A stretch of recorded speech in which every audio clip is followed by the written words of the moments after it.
happening, gang? It's your boy Retro back again with another reaction video. Yeah. Today we got another huge update. You guys can probably already tell it is going down. Just by that title alone, you guys are definitely going to want to see this one. So we got those negative Nancy's on the set of ABC's The View, aka The Spew, back at it again. This time we got that Joy Behar crossing the line when it comes to speaking on Karoline Leavitt, our newest White House press secretary. And oh boy, did she instantly regret it, guys. I'm excited to get into this one. So we're hop straight into it. So make sure you guys hit that like button, hit that subscribe button, and without further ado, let's get straight into it, folks. Check this one out. So White House Press Secretary Karoline Leavitt announced that the Associated Press has been banned from the Oval Office for not honoring the recent renaming of the Gulf of Mexico to the Gulf of America. Here we go. Take a look. It is a privilege to cover this White House. It's a privilege to be the White House press secretary. And nobody has the right to go into the Oval Office and ask the President of the United States questions. That's an invitation that is given. And there are hundreds of outlets on this campus. Many of you in this room who don't have the privilege of being part of that pool every single day and getting to ask the President questions. We reserve the right to decide who gets to go into the Oval Office. And you all have credentials to be here, including the Associated Press, who is in this briefing room today. So the White House Correspondents Association released a statement, and it said the White House cannot dictate how news organizations report the news, nor should it penalize working journalists because it is unhappy with their editors' decisions. And and that's where I think they're a little bit lost to the concept, because Karoline Leavitt stated once before on day one, and she's also reiterated to them that it's a privilege to be in that Oval Office. It's a privilege to be inside that White House press briefing room. You know, a lot of young journalists, reporters like myself, to bring the news would love to be in there, able to ask questions, get directly from the source. But, it's a privilege to be inside of there, and it could be taken away as easily as it could be given. If you're going to get up there and you're going to peddle lies, and they've said that from the beginning, that's one of the rules. You can't lie in there. If they believe you're lying, you're not telling the truth, they're going to pull your privilege. It's that simple, man. It is unhappy with their editors' decisions. And the AP is signaling legal action, calling this a violation of their First Amendment rights. Now,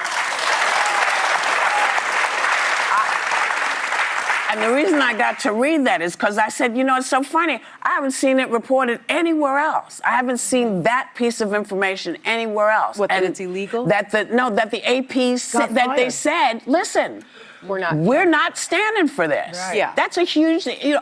Because I was saying to Robin, I said, they all need to get together and push back. You can't do it one at a time. She said, no. And then she gave me that piece of information. So are they right? Yes, they are.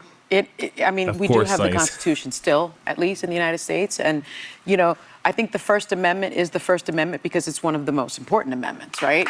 Oh my, here she goes. Guys, I can almost guarantee that her license plate reads fake lawyer, because she is total baloney. I can't believe that she was actually a federal prosecutor. I can't get that in my head. The things she say, it blows my mind. We do have the Constitution still, at least in the United States. And, I think the First Amendment is the First Amendment because it's one of the most important amendments, right? And it's freedom of speech. It's the most important, arguably. And the press is the direct check for the government overreach. It's the direct check.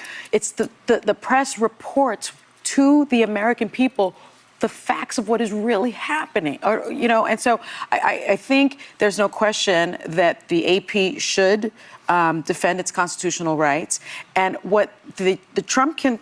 And they're supposed to be bringing the facts. Sonny's saying it herself. The point of these journalists, these news outlets, is to bring the news, bring the facts.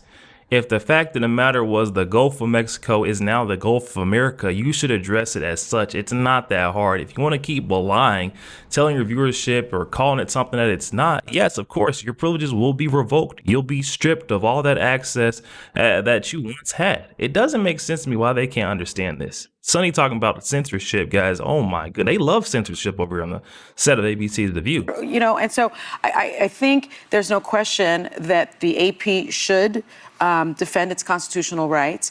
And what the Trump can, I guess, certainly bar people from the Oval Office, but what they cannot do is tell people what they can say. They cannot do it. And one last thing. The AP style guide is many newsrooms across the country follow the AP style guide. And it was published on January 23rd of this year after the executive order. And what it said was renaming the Gulf of Mexico is one thing, but Trump's order only carries authority within the United States, and other countries do not have to recognize the change. And so they're reporting it accurately. So I disagree with barring. Okay, but hold on. She's saying the other countries don't have to acknowledge the change. That's fine. That's fair. That's dandy. But guess what? AP, where are y'all reporting from? Okay. All right.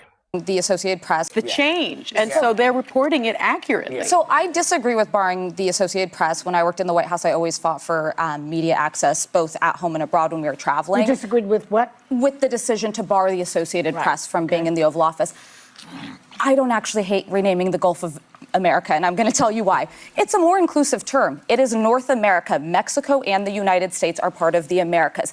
It would be petty if he called it the Gulf of the United States by basically saying it's our countries, it's not yours. But these are the things Donald Trump does to trigger reaction from the media, so they cover this and pay more attention than we're wholesale getting rid of government agencies or we're confirming Tulsi Gabbard as Director of National Intelligence.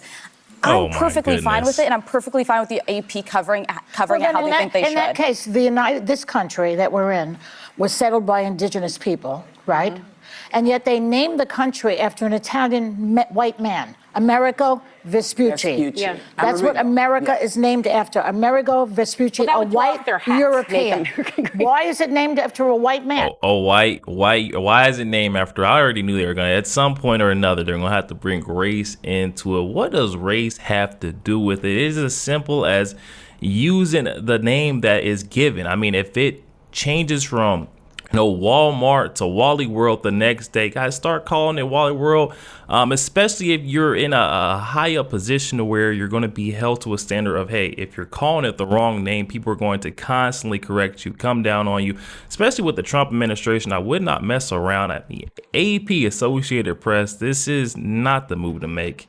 Amerigo Vespucci, a white European. Here goes Joy, though. Oh, my goodness. Why is it named after a white man? Well, let me when it was settled by indigenous people. Well, let me just add some color, because I didn't know how common it was. Sorry, color, context, all the things. But wow. So technically, it is okay. It's all they think about, y'all. To rename this. Different people have, Cuba, Mexico, and the U.S. have claims, depending on whether you're talking about conservation or otherwise, hundreds of miles out into the sea.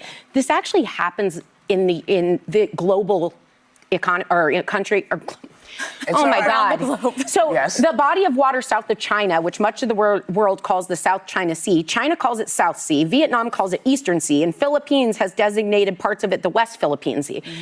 So it happens. I needed to know that because I was like, why would you wide swath it? And Google and GPS things will call it Gulf of America only in this country. So then if you search it outside, so it's like, it's a little more complicated. It's a dumb thing to hang your hat on. Why does he care about it when the prices are going up on eggs? Oh my. Because arguably. Guys, I'm gonna stop it right there. That's Joy. Why does he care about this when the prices on eggs are shooting through the roof? Guys, the last 4 years, I have not heard one of them even direct their attention once to the price of anything at the grocery store, the rising housing crisis, the crime crisis. They haven't spoke on any of that as an effect of the Biden administration. But now that it's Donald Trump, he's got his hands on the wheel. they're saying, hey, what's going on there? Let's really talk about it. I mean, this is what these ladies choose to use their platform on. I mean, I'm sad. You know, I'm sad. This is a waste of a platform. These ladies could truly be using their platform to get the truth out there to their entire viewership, you know, but instead they stop on the Associated Press being rightfully booted from the Oval Office, having their privilege stripped. But they can still go in the White House press briefing room, mind you guys, because they can't follow the rules. I mean, this on day one was all laid out in a list of rules. If you want to gaslight, you want to lie, you want to add spin to what you're seeing inside of here, you're not going to be allowed to have direct access inside the Oval Office. And I believe the president and the White House reserves the rights to strip any clearances or access to these, you know, press briefings and, you know, reports. If you want to have direct access to the president or the White House press secretary, guess what? You're going to have to be transparent and tell the truth, y'all. It's as simple as that, y'all. But definitely hop in the comments section. Let me know your thoughts. Also, make sure you guys hit that like button, hit that subscribe button. If you enjoy more content like this, catch you guys on the next one. We